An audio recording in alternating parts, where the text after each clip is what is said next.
Doctors who are treating the victims of the unexplained attacks on Americans in Cuba have discovered abnormalities in their brain as they've been searching for answers for how these patients developed all kinds of symptoms ranging from neurological to vision and cognitive problems. The doctors have found changes in the white matter tracks. White matter in the brain acts like highways of information that lets different parts of the brain talk to each other.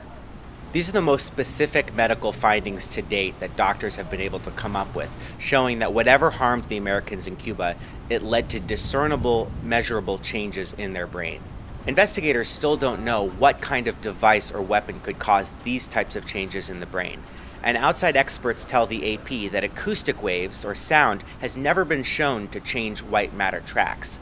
They also say it's very unusual to see changes in the white matter without also seeing changes to the gray matter, neurons that process information in the brain. The U.S. says 24 American government workers in Havana were hit by unexplained attacks in their homes and in some cases hotels. Almost all of the Americans heard some unexplained sound and then later developed symptoms.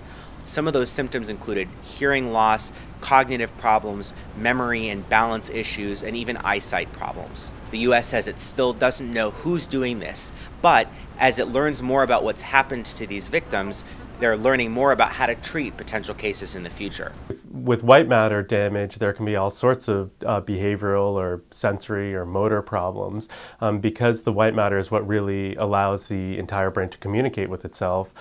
Damage to the white matter can cause changes in thinking, it can cause sensory changes in some cases, it can cause changes in movement or speed or thinking abilities in general. So typically when we talk about white matter damage that might be due to sound, we're talking about major explosions or what we call blast injuries. And so if someone is in a battlefield, for example, and there's an explosion near them, the massive sound waves can indeed disrupt the white matter and change the subtle microstructure of the white matter. And that's been documented. I'm not aware of anyone who's ever shown sort of more focused or subtle sound-related damage.